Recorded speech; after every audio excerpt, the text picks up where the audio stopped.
Pregnant ആയ സമയത്ത് wife എന്നോടൊരു ആഗ്രഹം പറഞ്ഞു. ഞാനിങ്ങനെ കിടക്കായിരുന്നു.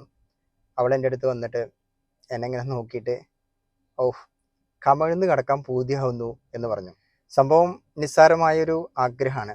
പക്ഷെ ആ സമയത്ത് ഒരുപാട് ചിന്തകൾ എന്നിലേക്ക് വന്നു. പ്രഗ്നൻ്റ് ആയ ഒരു സ്ത്രീ എത്രമാത്രം പ്രയാസമാണ് അവരുടെ പ്രഗ്നൻസി ടൈമിൽ അനുഭവിക്കുന്നതെന്ന്. നമ്മൾ നടക്കുന്ന പോലെ നടക്കാൻ കഴിയില്ല, ഇരിക്കുന്ന പോലെ ഇരിക്കാൻ കഴിയില്ല, എഴുന്നേക്കുന്ന പോലെ എഴുന്നേക്കാൻ കഴിയില്ല, ഇഷ്ടമുള്ള ഭക്ഷണം കഴിക്കാൻ കഴിയില്ല, ഇഷ്ടമില്ലാത്ത ഒരുപാട് ഭക്ഷണങ്ങൾ കഴിക്കേണ്ടി വരും. ഇനി ഭക്ഷണം കഴിച്ചാൽ തന്നെ തൊട്ടടുത്ത നിമിഷം പോയി അത് മുഴുവൻ ഛർദ്ദിക്കേണ്ടി വരും. ഒരുപാട് ഗുളിക കഴിക്കേണ്ടി വരും.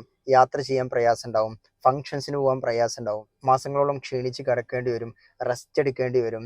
ആഫ്റ്റർ ഓൾ ഒരു ബേബിനെ ഇങ്ങനെ ക്യാരി ചെയ്ത് നടക്കേണ്ടി വരും. ആൻഡ് അറ്റ് ലാസ്റ്റ് പ്രസവിക്കുന്ന സമയത്ത് അവർ അനുഭവിക്കുന്ന വേദന എത്രയോ എല്ലുകൾ പൊടിയുന്ന വേദനയാണ് എന്നാണ്. പ്രസവിച്ചു കഴിഞ്ഞാലോ പിന്നെയും കിടത്തം തന്നെ. ഒരു വർഷത്തോളം ആ കുട്ടിയെ നോക്കാൻ വേണ്ടി അവരെടുക്കുന്ന എഫേർട്സ്, ഇറ്റ്സ് ഇൻഡിസ്ക്രൈബിൾ. ഞാൻ പിന്നെയും ആലോചിച്ചു, നമ്മളെ ഉമ്മാരൊക്കെ നമ്മളാക്കി മാറ്റാൻ വേണ്ട എഫേർട്സ്, ഇറ്റ്സ് പ്രൈസ്ലെസ്. പക്ഷെ ഇന്നത്തെ കാലത്ത് നമ്മൾ എത്ര പേര് അത് ആലോചിക്കുന്നുണ്ട്? എത്ര പേര് ഉമ്മമാർക്ക് അർഹമായിട്ടുള്ള പരിഗണന നൽകുന്നുണ്ട്? പിന്നെയും ഒരുപാട് ഞാൻ ആലോചിച്ചു.